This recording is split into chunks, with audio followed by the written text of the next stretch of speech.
Труба. Тайный немецкий бункер. Лес в Восточной Пруссии никогда не был просто лесом. Даже после войны, даже когда земля стала советской, а потом российской, деревья помнили. Они помнили шаги, они помнили крики, и они помнили то, что ушло под землю и не захотело умирать. Пролог. Архивная справка. В 2018 году группа диггеров из Калининграда обнаружила в лесу под Гусевом неучтенный объект. В документах штаба 3-го Белорусского фронта, трофейных картах инженерных войск вермахта, даже в послевоенных советских отчетах о разминировании эта точка отсутствовала. Бункер не был отмечен ни на одном плане. Вход в него не был дверью, это была труба. Диаметр ровно 80 сантиметров, металл, не поддающийся коррозии, внутренняя поверхность гладкая, словно отполированная тысячами тел. Труба уходила в землю под углом 45 градусов и терялась во тьме. Местные жители называли это место труба. Рассказывали истории, которые предпочитали не проверять. Глава 1. Черный турист. Я тебе говорю, там есть что-то, не просто дот или склад, что-то другое. Арсений сидел на корточках у рюкзака и затягивал стропы. Ему было 24. Он учился на историка, специализировался на фортификациях Восточной Пруссии. В походах по лесам области он чувствовал себя увереннее, чем в собственном общежитии. «Сеня», — сказал он, не поднимая глаз, — «ты сам-то веришь в то, что говоришь?» Сеня Есенин.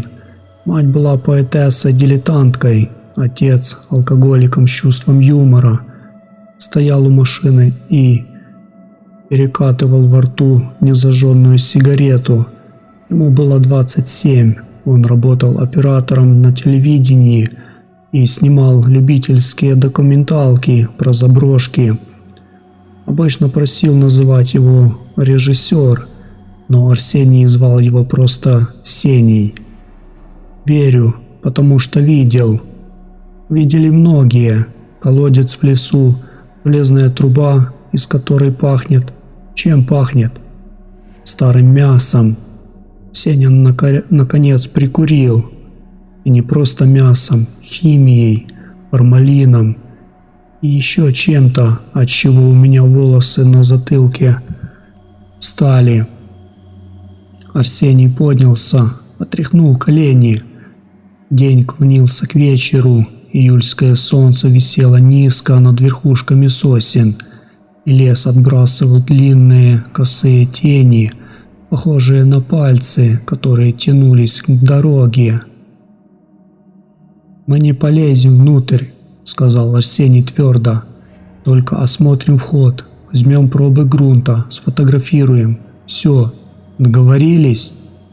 «Договорились», — легко согласился Сеня и выпустил дым в сторону леса.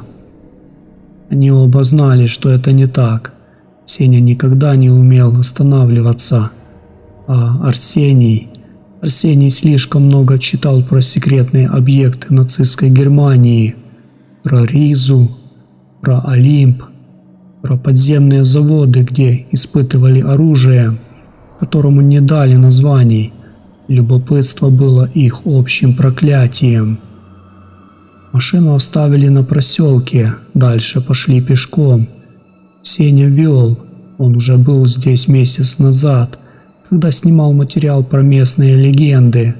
Тогда он не полез в трубу, тогда у него хватило ума испугаться. Сейчас, видимо, не хватило.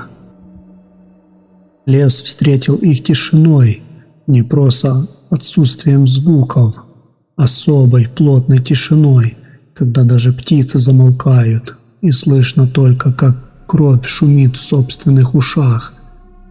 Арсений заметил это сразу.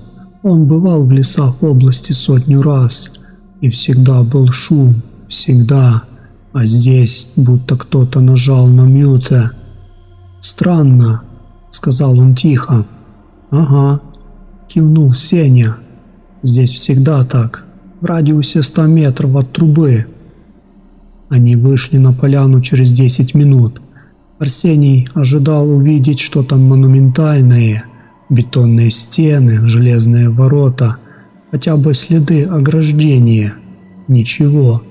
Просто ровная, чуть примятую траву и посередине черная точка. Труба. Она торчала из земли под углом, как выброшенный язык земли.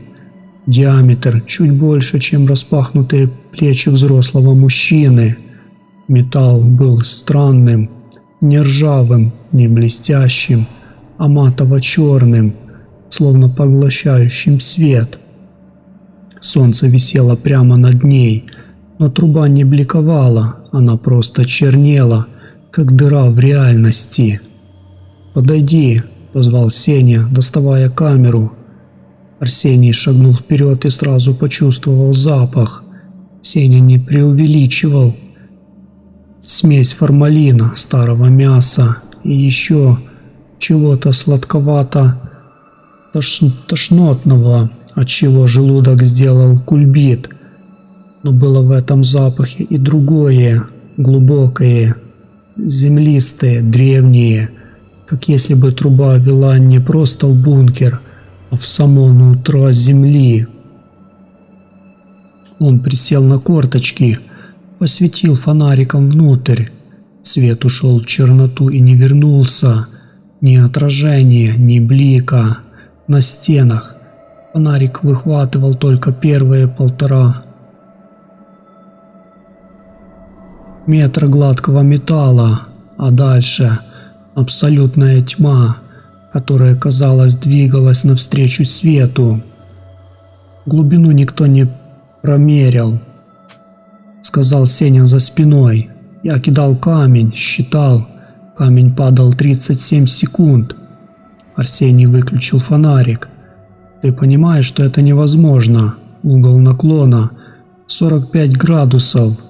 37 секунд падения. Это почти 200 метров по прямой. Бункер не может быть на такой глубине. Вот именно. Сеня опустился рядом, и его голос стал тише. Не может, но он там. Они помолчали. Тени от сосен удлинились, почти достигая края трубы, и Арсений заметил странную вещь. Тени не заходили на металл, они останавливались в сантиметре от края, как перед невидимой стеной. «Сеня, ты это видишь?» Сеня посмотрел, потом перевел взгляд на камеру. «Вижу. На пленке тоже так. Свет не попадает на металл». Арсений вдруг осознал, что хочет залезть внутрь. Нерационально, не из любопытства, физически. Почти животное желание влезть в эту трубу, как в утробу, как в материнское лоно, и спуститься в темноту, где все имеет значение. Те ответы лежат под ногами, как галька. Он отшатнулся. «Что со мной?» «Пройдет», – спокойно ответил Сеня. «У меня тоже так было в первый раз. Эта труба, она, манит, тянет. Я потом час не мог уснуть, все думал, что там внизу». Арсений поднялся и отошел на несколько шагов. Желание ослабло, но не ушло совсем. Осталось где-то на заднем плане, как звук далекой музыки, которую слышишь краем уха. «Мы должны спуститься», — сказал он и тут же удивился собственным словам. «Я знаю», — кивнул Сеня, — «поэтому и привез тебя. Одному страшно». Глава 2. Снаряжение. Они вернулись к машине. Сеня открыл багажник. Там лежали 2 спелеологических комбинезона, альпинистские каски с налобными фонарями, 2 веревки по 50 метров, кислородный баллон, маленький, авиационный, на 20 минут работы, датчики газов и рация. «Ты подготовился?» – заметил Арсений. «Я готовился месяц». Сеня достал планшет. На экране была схема. Я нарыл в интернете кое-что. Немецкие карты, американские аэрофотоснимки 1944 года. Трубы нигде нет. Но есть одна странность. Он развернул планшет. Схема была нарисована от руки. Кто-то корявым почерком и красными чернилами изобразил систему подземных туннелей. «Это показывают всем?» – спросил Арсений. «Нет, это я нашел в городском архиве, в папке с пометкой «Непрофильные материалы». Чертеж датирован 1952 годом. Составлен группой инженерных войск советской армии. Они проводили разведку в этом районе, нашли трубу, спустились». Арсений взял планшет. Схема была странной. Туннель от трубы шел вниз, потом расширялся в круглое помещение, от которого отходило 3 коридора. Дальше размыто. Последняя запись красным. Дальнейшее исследование признано нецелесообразным. Объект подлежит забвению. Все материалы, гриф «Уничтожить по прочтении». «Почему они не уничтожили?» – спросил он. «Может, уничтожили, а этот экземпляр кто-то сохранил? Может, как раз тот, кто спускался и знал, что это нельзя забывать?» Арсений посмотрел на схему еще раз. Помещение внизу было обозначено цифрами. Глубина минус 67 метров от уровня земли. Диаметр зала около 20 метров. И надпись в самом центре, которую он сначала не заметил: «Не открывать. Живое». «Живое?» – переспросил он. «Я думал, это метафора», – сказал Сеня. «Или ошибка перевода. Немецкое «lebendig» может значить и живое, и населенное. Может, имелось в виду, что там кто-то живет или что-то?» Арсений хотел спросить, что именно, но не спросил, потому что ответа все равно не было, а вопрос делал происходящее слишком реальным. Они переоделись у машины. Солнце уже опускалось к горизонту, и лес стал фиолетово-черным. Сеня бросил взгляд на часы. 19:42. «У нас есть 3 часа светлого времени. Потом в лесу становится совсем темно. Я предлагаю спускаться сейчас. А если мы не успеем выбраться до темноты? Тогда у нас есть фонари», – пожал плечами Сеня. «Но вряд ли это понадобится. По моим расчетам, на спуск и осмотр зала уйдет час, может, 1,5». Арсений кивнул, хотя внутри все сжалось. Он понимал, что они делают ошибку, понимал, что настоящие исследователи не лезут в необследованные подземные объекты без связи, без группы поддержки, без плана эвакуации. Но схема с красной надписью «Живое» притягивала сильнее, чем любой здравый смысл.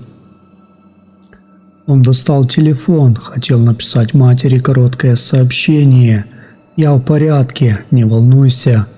Передумал, не потому что боялся напугать, потому что врать не умел. «Пошли», – сказал Сеня, застегивая каску. Они подошли к трубе. В сумерках она казалась еще чернее. Абсолютная пустота в форме круга. Арсений опустился на колени, просунул руку внутрь. Металл был холодным, но не ледяным, сухим и гладким, как стекло. «Я первый», — сказал Сеня, — «у меня опыт». Он привязал веревку к страховочной системе, включил налобный фонарь и начал ползать в трубу. Арсений смотрел, как его ноги исчезают в черноте, как свет фонаря дробится о гладкий металл и гаснет. Через минуту из трубы донесся голос: «Нормально, иди, только пристегнись».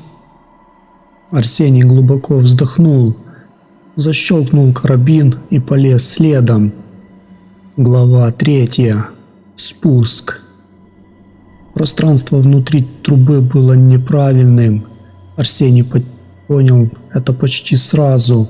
Диаметр 80 сантиметров позволял двигаться только ползком, извиваясь, как червь.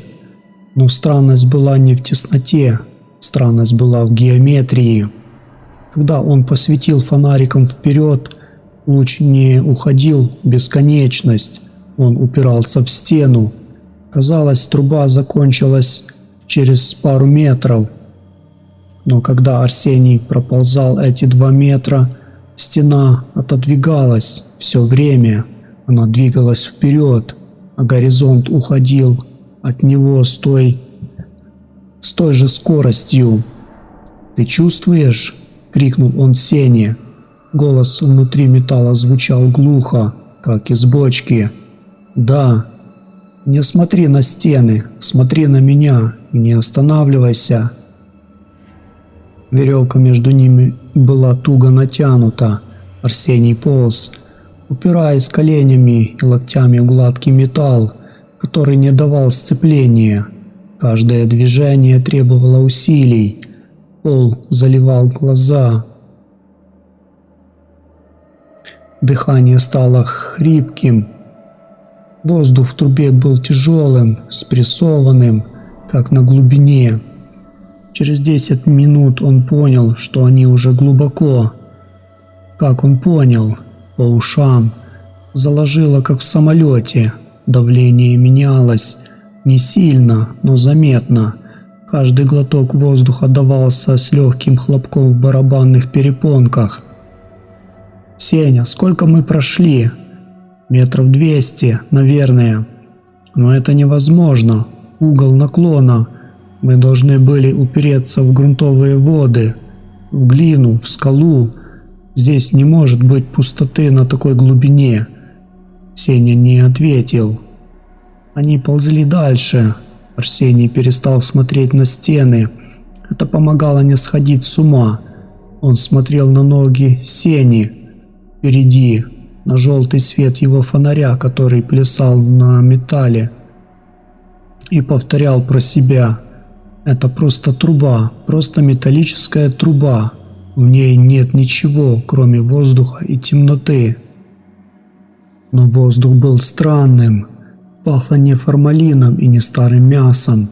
Пахло чем-то живым, теплом, как если бы труба была не пустой, а населенной. Как если бы тысячи невидимых существ дышали здесь вместе с ним, прижимались к стенам, пропускали его вперед и смотрели. «Сеня, да, тебе не кажется, что в трубе кто-то есть?» Пауза долгая. «Кажется», — ответил Сеня тихо. «Не оглядывайся». Арсений и не собирался, потому что знал, если он обернется, то увидит в темноте сзади что-то, что уничтожит остатки его рассудка. Не лицо, не фигуру, просто присутствие, просто уверенность в том, что он не один в этой трубе. И тот, кто там сзади, был здесь всегда, задолго до того, как они полезли. Через полчаса спуска Сеня остановился. «Финиш», — сказал он. «Дальше расширение». Арсений подполз к нему, высунул голову из трубы и чуть не закричал. Глава 4. Зал. Пространство было огромным. Фонарики выхватывали из темноты только малую часть, ближайшую стену и кусок пола. Но эхо говорило о масштабе. Каждый звук возвращался через несколько секунд, многократно отраженный, искаженный, как шепот в соборе. Стены были бетонными, гладкими, серыми, без единой трещины. Пол такой же бетон, но покрытый слоем мелкого песка или пыли. И запах. Здесь внизу запах был другим, сладковатым, приторным, как отцветающая липа, но с примесью чего-то гнилостного, глубокого, как разложение на молекулярном уровне. «Вылезай», — сказал Сеня, выбираясь из трубы. Арсений последовал за ним, с трудом разгибая спину. Стоять было непривычно после получаса ползания. Ноги дрожали, колени болели. Он огляделся. Зал был круглым, как и на схеме. Диаметр действительно метров 20. Высота потолка метров 7-8. На стенах никаких надписей, никаких следов оборудования, никаких дверей. Просто бетон и 3 арки, ведущие в 3 коридора. Арсений насчитал их сразу. 3 проема, расположенные ровно через 120 градусов. За каждым чернота, в которую не проникал свет фонарей. «Схема сходится», — сказал он, стараясь, чтобы голос звучал тверже, чем он себя чувствовал. 3 коридора. Да, только на схеме не было вот этого. Сеня поднял фонарь выше, осветил потолок. Арсений поднял голову и замер. Потолок был не бетонным, он был металлическим, такой же черный металл, как труба, и по нему шли линии, не трещины, не швы, линии, которые складывались в рисунок, в символы. «Что это?» – прошептал Арсений. «Не знаю». Сеня достал камеру, начал снимать. Но это не нацистская символика и не советская. Я таких знаков никогда не видел. Арсений попытался разобрать рисунок. Линии изгибались, переплетались.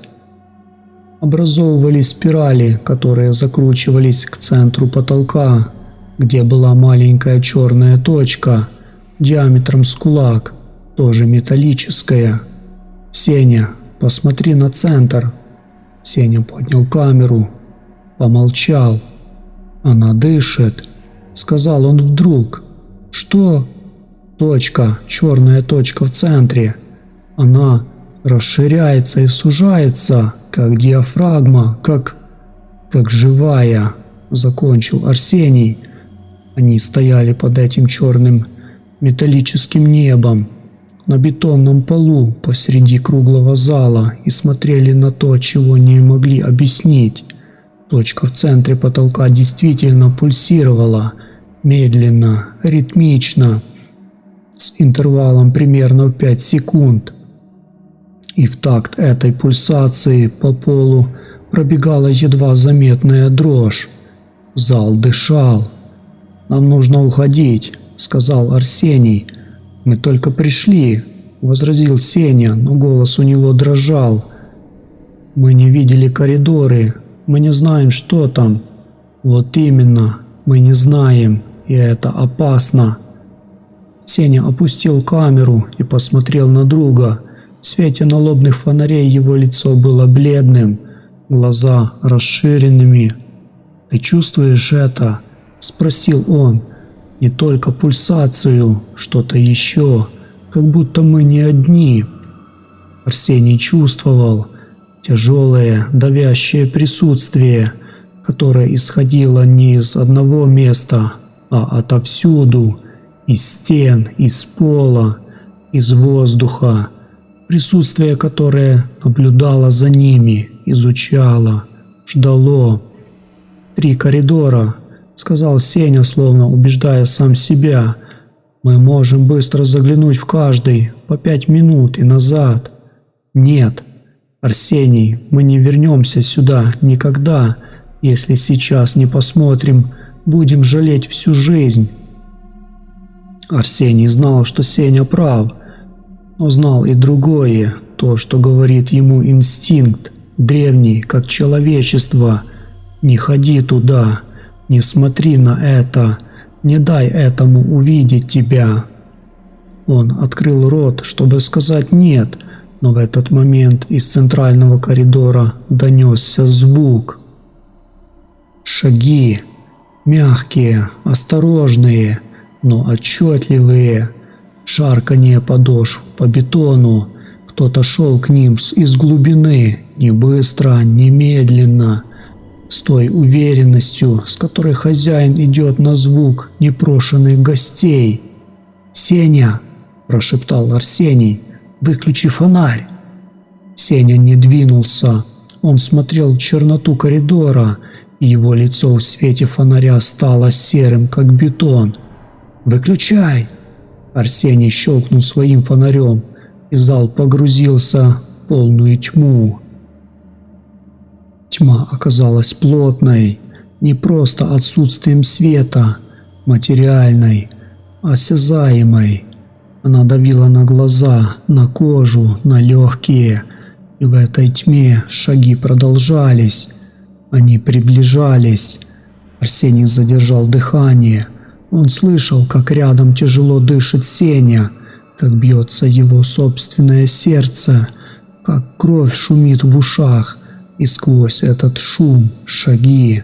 Уже совсем близко, в 2 метрах, в одном. Тьма перед ним шевельнулась. Это было не движение в прямом смысле, просто кто-то прошел мимо так близко, что Арсений почувствовал дуновение холодного воздуха, запах, формалин, старое мясо, сладкая липа, ударил в ноздри. А потом шаги стали удаляться в сторону трубы. «Сеня!» – прошептал Арсений. «Кто-то идет к выходу». «Я знаю. Если он залезет в трубу, мы не выберемся». Сеня молчал несколько секунд, потом щелкнул фонарем. Свет выхватил пустой зал, никого, ни в коридоре, ни у трубы, только песок на полу и странные знаки на потолке, которые теперь в мигающем свете казались еще более неправильными. «Его нет», — сказал Сеня. «Он был, ты слышал». «Я слышал, но его нет, значит он в трубе», — закончил Арсений. Они переглянулись. Мысль была одинаковой у обоих. Если кто-то залез в трубу и застрял там, они окажутся запертыми в этом зале на глубине 67 метров, без запаса воздуха. Кислородный баллон они оставили у входа, потому что боялись, что он не пролезет в трубу, без еды, без воды. «Я полезу первым», — сказал Сеня. «Если там кто-то есть, ну посмотрим». Он подошел к отверстию трубы, посветил внутрь. Свет ушел в черноту и не вернулся. «Пусто», — сказал Сеня удивленно. «Никого. Не может быть. Иди смотри сам».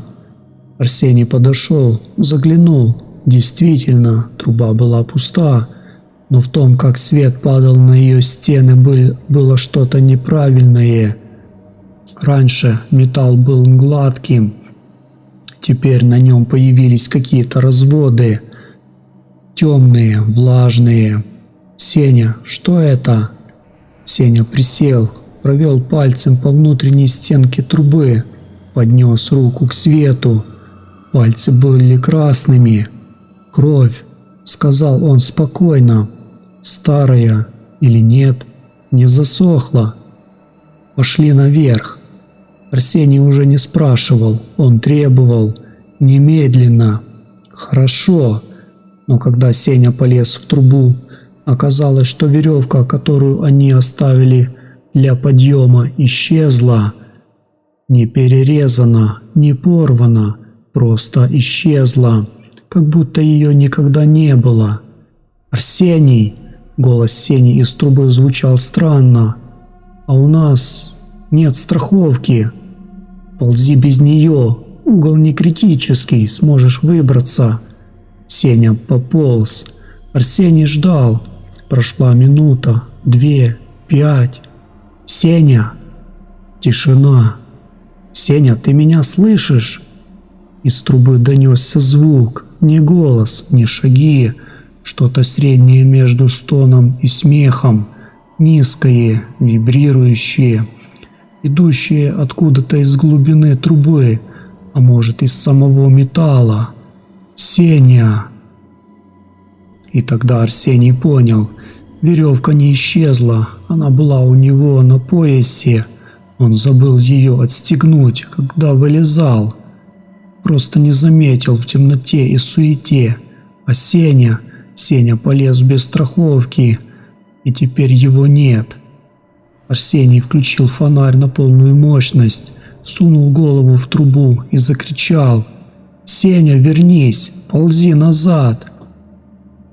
Ответа не было, только стон, смех, который становился громче, и запах, сладкая липа, формалин, старое мясо, который вытекал из трубы, как газ, заполняя зал. Арсений отшатнулся, он остался один, в круглом зале на глубине почти 70 метров, с 3 коридорами, ведущими в никуда, и с трубой, в которой исчез его друг. Он сделал единственное, что мог сделать. Сел на бетонный пол, прижался спиной к стене и стал ждать. Ни чуда, чудес здесь не случалось. Он ждал рассвета или смерти. Но в этом месте время текло иначе. Глава 5. Исследование. Арсений просидел у стены, по его ощущениям, около часа. Часы на запястье показывали 21:15. Прошло всего 40 минут с момента спуска, но ему казалось, что он здесь уже несколько суток. Тишина давила. После того, как стон, смех затих, в зале воцарилась абсолютная вакуумная тишина. Даже его дыхание, даже стук сердца, и те оказались приглушенными, как будто звук впитывался в бетон и не возвращался. Арсений понимал, что должен что-то сделать. Сидеть и ждать – верный способ сойти с ума, но идти в коридоры. Инстинкт кричал: «Нет, не иди, не смотри, не дай этому увидеть тебя». Потом он вспомнил Сеню. Сеня, который смеялся его шуткам. Сеня, который вез его на этой раздолбанной машине по лесным дорогам. Сеня, который полез в трубу первым, чтобы Арсений не боялся. Если он еще жил, Арсений отказывался верить в обратное, то где? Только в одном из 3 коридоров. Труба вела наверх, но Сеня не вернулся. Значит, он не пошел наверх. Значит, он свернул, или его заставили свернуть. «Черт с тобой», — сказал Арсений вслух, поднимаясь, — «раз уж мы сюда пришли». Он проверил снаряжение. Налобный фонарь работал, запасные батарейки были в кармане. В рюкзаке пол-литра воды, шоколадный батончик, мультитул, блокнот и ручка. Оружия нет, ни ножа, ни даже перцового баллончика.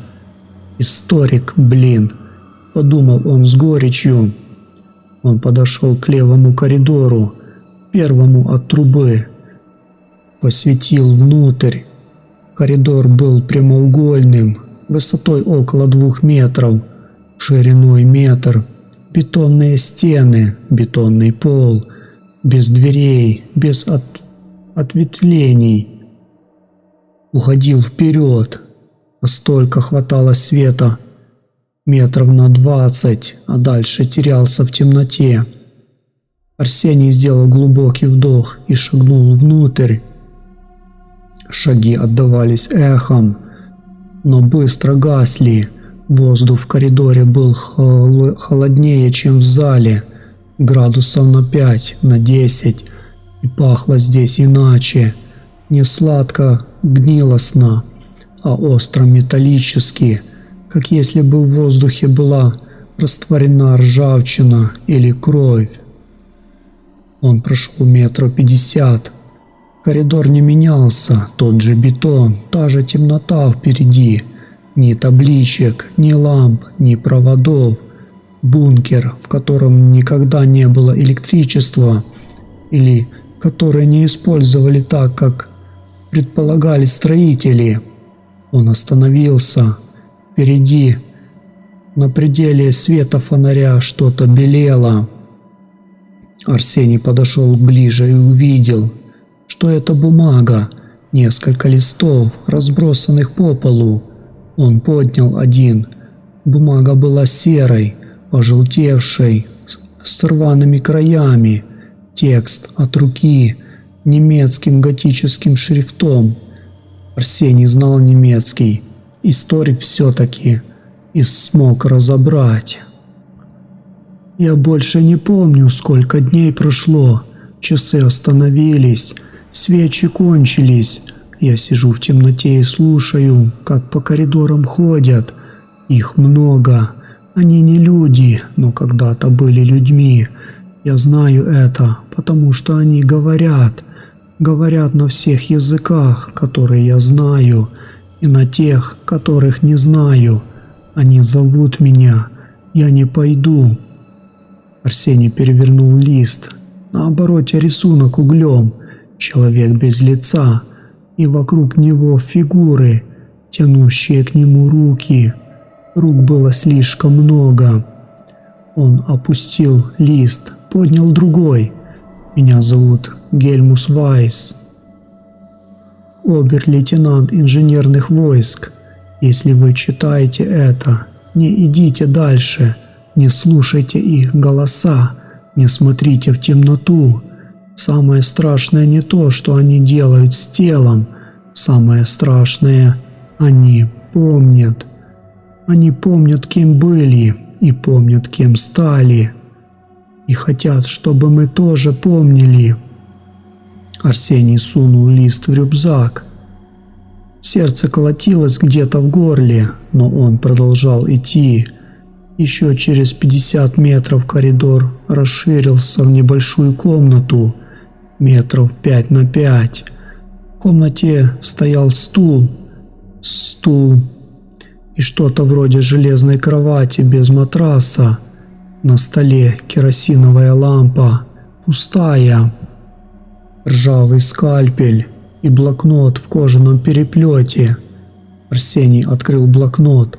Страницы были исписаны.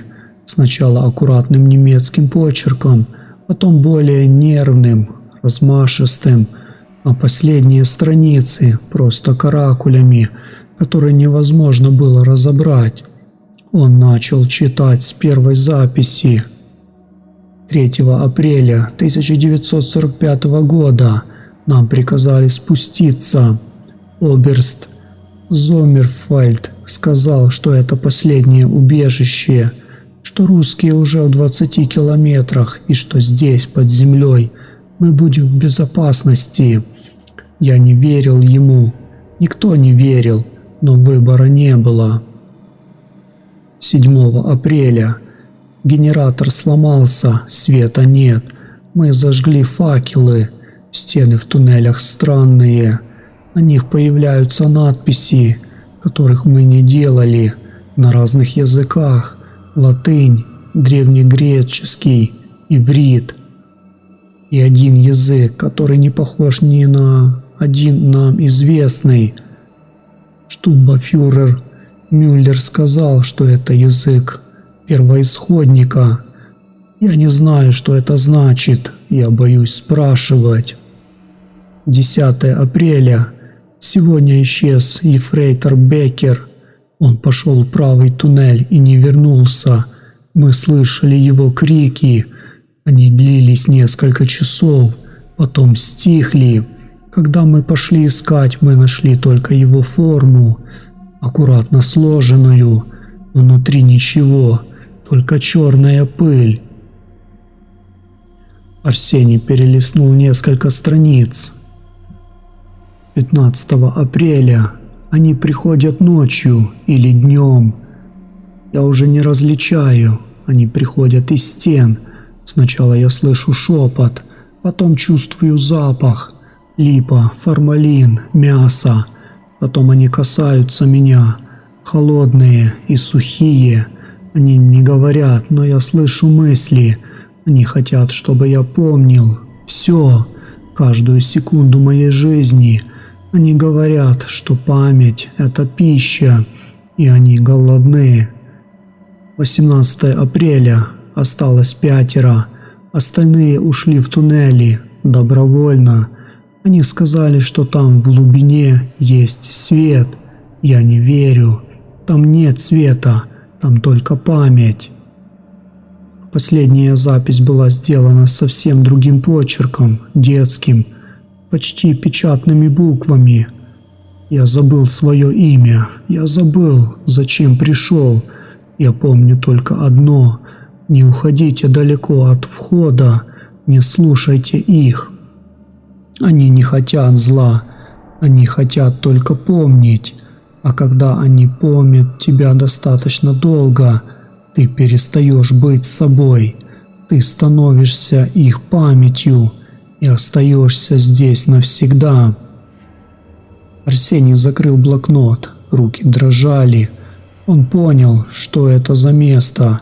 Не лаборатория, не убежище, не склад. Что-то гораздо древнее, чем нацисты. Нацисты просто нашли его, может быть, когда копали шахты или строили подземные заводы, и решили, что смогут контролировать, использовать, как они пытались использовать все, но это место использовало их. Он сунул блокнот в рюкзак и пошел обратно к залу. С каждой минутой здесь он чувствовал, как память становится тяжелее. Воспоминания всплывали сами собой, не только те, что он хотел бы забыть, но и те, о существовании которых не подозревал. Детство, обиды, моменты стыда и страха, которые он похоронил так глубоко, что считал их исчезнувшими. Они возвращались, и с каждым возвращением становились ярче, реальнее, болезненнее. В зале он остановился перевести дух, напиться воды, съел половину шоколадки. Осталось 2 коридора: центральный, тот, откуда доносились шаги, и правый, тот, куда по записям обер-лейтенанта ушли остальные. Арсений выбрал центральный. Глава 6. Голоса. Центральный коридор был шире, почти 3 метра, и выше. Он терялся в темноте. Фонарь не доставал до потолка. Стены здесь были не бетонными, а металлическими, черными, как труба. И на них, в отличие от левого коридора, были рисунки. Не символы на потолке, а настоящие рисунки, выгравированные в металле, будто острым инструментом. Арсений подошел к ближайшему. Человек стоит на коленях. Из его головы выходят лучи или нити и тянутся к другим фигурам, которые стоят вокруг. У тех нет лиц. Он пошел дальше. Следующий рисунок. Группа людей, соединенных этими нитями, образует круг. В центре круга пустота или черная дыра. Третий рисунок. Нити становятся толще. Они уже не просто линии, а канаты, в которые вплетены тела. Много тел. Они составляют структуру, как стену, как здание, как организм. Четвертый рисунок был другим. Арсений остановился перед ним и почувствовал, как холод поднимается от пяток к затылку. Рисунок изображал трубу, ту самую, под углом 45 градусов, уходящую в землю. Из трубы вытекала жидкость, или свет, или что-то среднее, и растекалась по земле, проникала в корни деревьев, поднималась по стволам в кроны, а в кронах сидели фигуры с человеческими телами и головами, которых не было. И подпись внизу на латыни «Memoria est vita» – «Память есть жизнь». Арсений отшатнулся от рисунка и чуть не упал. В этот момент он услышал голоса. Не один, несколько. Сначала далекие, как радио на другой волне, потом ближе. Они говорили на немецком, на русском, на английском, на языках, которые он никогда не слышал, но почему-то понимал. «Не бойся, мы не причиним вреда, мы просто хотим знать. Все, что ты помнишь, все, что ты чувствовал, все, что ты скрываешь». «Уйдите», — сказал он вслух. Голос прозвучал тонко, испуганно. Голоса засмеялись. Не зло, нет, почти ласково, как родители смеются над ребенком, который требует, чтобы чудовище под кроватью исчезло. «Мы не можем уйти. Мы — это вы. Мы — ваша память. Каждый забытый момент, каждое подавленное чувство, каждая непрожитая жизнь. Мы здесь. Мы ждали тебя». Арсений зажмурился, заткнул уши. Голоса не исчезли. Они звучали внутри головы, минуя барабанные перепонки. Он побежал. Бежал по центральному коридору, не разбирая дороги, спотыкаясь о неровности пола. Фонарь прыгал, тени плясали на стенах. Голоса становились громче, настойчивее. «Остановись, посмотри на нас. Мы хотели бы показать тебе кое-что. То, что ты ищешь». Он влетел в большой зал, еще один, похожий на первый, но без 3 арок.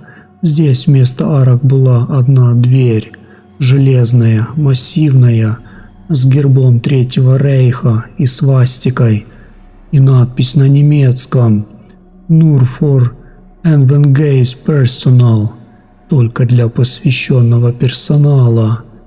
Дверь была приоткрыта. Арсений толкнул ее, тяжелая, но поддалась. За ней была темнота, густая и холодная, как вода в горной реке. Он шагнул внутрь и включил фонарь. Комната была небольшой, метров 10 на 10. В центре стоял алтарь, настоящий алтарь, черный камень, наклонная плита, желобки для стока крови. Вокруг алтаря тела. Нет, не тела, фигуры. Они сидели на корточках вдоль стен, прижавшись друг к другу, и у всех у них не было лиц, только гладкая кожа там, где должны были быть глаза, нос, рот. Но одеты они были в разное, в немецкую военную форму, в советские гимнастерки, в гражданскую одежду 50-х, 80-х, 2000-х, и у двоих в знакомые куртки. Арсений узнал куртки. Серая куртка Сени с логотипом телеканала и его собственная черная с потертыми локтями, которую он надел сегодня утром. Он посветил на фигуры. У той, что в его куртке, было лицо. Его лицо, бледное, застывшее, с открытыми глазами, которые смотрели в никуда. Арсений отшатнулся, ударился спиной о стену и медленно сполз на пол. «Это не я!» – прошептал он. «Это не я!» «Это ты!» – ответили голоса, и теперь они звучали не извне, а изнутри, из самих глубин его сознания. «Тот, кто придет сюда через 10 минут, и через час, и через год, все вы здесь. Все, кто когда-либо войдет в трубу, уже здесь. Вы были здесь всегда, потому что память не знает времени». Фигура в его куртке шевельнулась, повернула голову, слепое гладкое лицо, но Арсений знал, что она его видит каждую клетку его тела, каждую мысль, каждое воспоминание. «Сеня!» – позвал он, глядя на фигуру в серой куртке. «Сеня, это ты?» Фигура не ответила, но голоса ответили за нее. «Он здесь, он помнит, он помогает нам помнить. Это великий дар – помнить все. Ты тоже получишь его скоро». Арсений закрыл глаза. В темноте за веками голоса звучали еще отчетливее. Они рассказывали ему его жизнь с самого начала, каждый день, каждый час, каждую минуту. Он увидел себя младенцем в кроватке, себя в песочнице, себя в школе, себя первого влюбленного, себя плачущего в подушку, себя смеющегося до колик. И все это было не его воспоминаниями. Они были слишком яркими, слишком детальными, слишком чужими. Это голоса помнили его жизнь, они помнили ее лучше, чем он сам. «Мы бережем все», — сказали голоса, — «мы — хранилище. Каждый, кто входит в трубу, остается с нами навсегда. Его память становится нашей, и мы становимся больше, сильнее. Мы – коллективная память всего, что ступало на эту землю тысячи лет, десятки тысяч лет. Ты даже не представляешь, как много мы помним». «Зачем?» – прошептал Арсений. «Зачем вам все это?» Пауза, долгая как жизнь. «Чтобы не исчезнуть. Память – единственное, что остается. Люди умирают, империи рушатся, боги забываются. Но пока кто-то помнит, они существуют.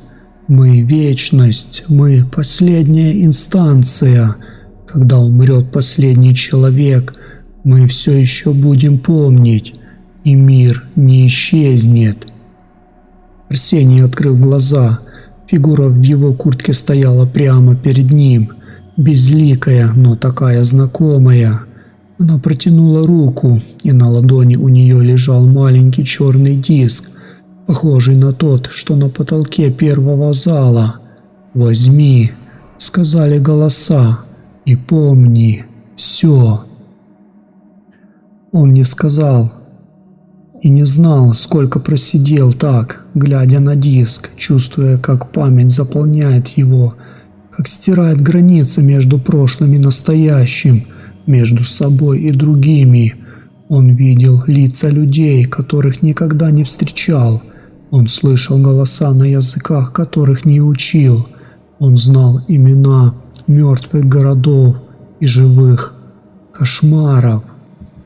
А потом он вспомнил Сеню, настоящего Сеню, не ту безликую фигуру, а живого, смеющегося, который вел его через лес и говорил: «Я тебе говорю, там есть что-то». И эта память была сильнее остальных. Арсений встал, шатнулся, удержал равновесие, посмотрел на фигуру в своей куртке, ту, что могла бы стать им, если бы он остался. «Нет», — сказал он твердо, — «я не останусь, я буду помнить, но по-своему. Он развернулся и побежал обратно.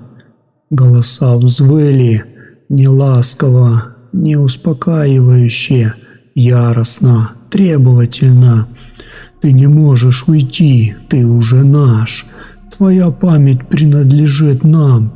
Ты помнишь, значит, ты здесь». Арсений бежал, спотыкаясь, ударяясь о стены, разбивая колени.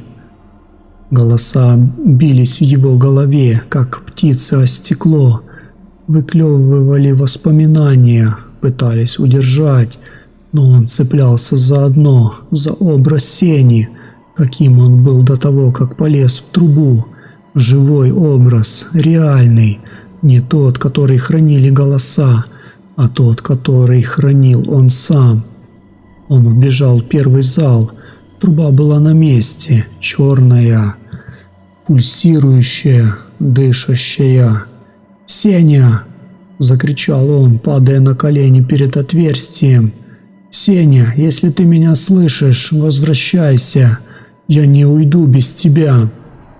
Из трубы не донесся голос, но Арсений почувствовал движение. Кто-то полз наверх. Не Сеня, слишком быстро, слишком плавно, как жидкость по трубе. Он отпрянул. Из трубы показалось лицо. Сенино лицо, бледное, но живое, с глазами, в которых плескался ужас. «Арсений!» – прохрипел Сеня, вываливаясь из трубы. «Там внизу они знают все». Арсений подхватил его, помог встать. «Ты цел?» «Не знаю. Я видел себя, много себя.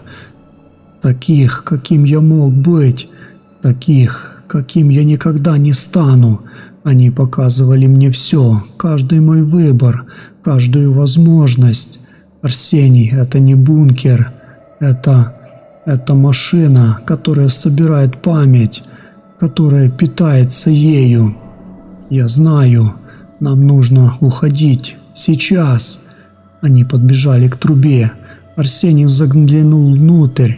Теперь металл был не просто гладким, он был влажным, пульсирующим, и на нем проступали лица, тысячи лиц, мужчины, женщины, дети, все, кто когда-либо входил сюда. «Не уходите!» – прошептали голоса, теперь уже не громко, а едва слышно, как ветер. «Остановитесь, вы же помните, вы всегда будете помнить, а мы будем помнить вас». «Полезай», — сказал Арсений Сене, — «я за тобой». Сеня полез. Арсений смотрел, как его друг исчезает в трубе, и чувствовал, как что-то обхватывает его лодыжки. Не руки, нет, воспоминания. Они тянули его назад, в зал, в темноту, алтарь с безликими фигурами. Он рванулся, оторвал ноги от пола и полез следом. Глава 7. Подъем. Подъем был страшнее спуска. Труба изменилась, она больше не была просто металлической, она стала гибкой, живой, ее стенки пульсировали, как мышцы пищевода, проталкивающего пищу. Арсений чувствовал, как труба сжимается вокруг него, как изучает его тело, как запоминает каждую косточку, каждую мышцу. Сеня полз впереди, тяжело дыша, иногда останавливаясь. «Не останавливайся!» – кричал Арсений. «Ползи!» «Я пытаюсь!» – отвечал Сеня. «Она меня держит!» Арсений видел, как его друг борется не с узостью трубы, а с чем-то невидимым. Что-то тянуло Сеню назад, обвивалось вокруг его ног, талии, шеи. Но он продолжал ползти, царапая когтями гладкий металл, оставляя на нем кровавые полосы. Через полчаса или через вечность Время потеряло смысл. Впереди показался свет. Настоящий дневной свет, который пробивался через отверстие трубы. Сеня закричал от радости и рванулся вперед. Но труба не хотела отпускать. Она сжалась резко, сильно, так, что Арсений услышал хруст собственных ребер. Воздух выбило из легких. Он открыл рот, чтобы закричать. Но вместо крика его из горла вырвался только хрип. И тогда он увидел лица. Стенки трубы стали прозрачными. Нет, не прозрачными. Они превратились в зеркала, в которые смотрели миллионы лиц. Все, кто когда-либо проходил здесь, смотрели на него. И среди них он сам, тот Арсений, который остался внизу, у алтаря, безликий, но с глазами, которые все видели. «Ты всегда будешь здесь», — сказали голоса. «Даже если выберешься, часть тебя останется с нами. Навсегда». Арсений закрыл глаза и сделал последние усилия. Он вывалился из трубы на траву, под июльское небо, которое показалось ему слишком ярким, слишком синим, слишком живым. Сеня лежал рядом, сжимая голову руками, раскачиваясь. «Мы выбрались», – прошептал Арсений. «Мы живы». Они лежали на поляне, глядя в небо, и молчали. Птицы пели, солнце светило, лес пах сосной и земляникой. Но запах формалина, сладкой липы и старого мяса не исчез. Он остался в их волосах, в их одежде, в их легких. И самое страшное, он остался в их памяти. Эпилог. Что остается? Прошел год. Арсений не может спать с выключенным светом. Каждую ночь ему снится труба. То же самое. Спуск, зал, голоса, безликие фигуры. Он просыпается в холодном поту и несколько минут не понимает, где находится. Иногда ему кажется, что он все еще там, внизу. А его жизнь на поверхности, просто еще одно воспоминание, которое хранят голоса. Сеня перестал выходить из дома. Он говорит, что слышит их постоянно, не в ушах, а в голове. Они рассказывают ему истории, древние, страшные, прекрасные. Истории людей, которые жили 1000 лет назад. Истории тех, кого никогда не было. Истории. И иногда он смеется без причины, иногда плачет. Врачи говорят шизофрения. Сеня говорит память. Они больше не виделись. Арсений пробовал найти трубу снова через GPS, по координатам, по описаниям. Лес изменился, дороги перепутались. Поляны, где они были, больше не существует. На ее месте сплошная стена молодых сосен, высаженных лесничеством, как будто кто-то нарочно засадил это место деревьями, чтобы никто не нашел вход. Но иногда, когда ветер дует с востока, Арсений чувствует запах, сладкая липа, формалин, старое мясо. И тогда он закрывает окно, включает все лампы в квартире и садится смотреть телевизор, чтобы заглушить голоса. Они ушли не полностью, часть их осталась в нем, как осколок сна, который нельзя пересказать, но нельзя забыть. Он помнит все, что было в трубе, слишком ярко, слишком детально, слишком живо. И иногда, в самые тихие ночи, ему кажется, что голоса говорят не в его голове, а в голове у трубы. И что труба все еще ждет, когда он вернется, добровольно или во сне, чтобы забрать остальное. Он не вернется, но это не имеет значения, потому что когда вы заходите в темную комнату и на секунду чувствуете чужой взгляд на затылке, это не паранойя, это память, чья-то память, может быть та самая древняя, что живет в черной трубе под землей. Она помнит вас задолго до того, как вы родились, и будет помнить долго после того, как умрете. Не проверяйте, нет ли под вашим домом трубы, не ищите этот бункер. Если вы найдете вход, не смотрите внутрь, потому что труба смотрит на вас уже сейчас. Если вы дочитали до этого места и вам стало не по себе, это нормально. Значит, рассказ оставил след в вашей памяти. А она, как вы уже поняли, шутка опасная.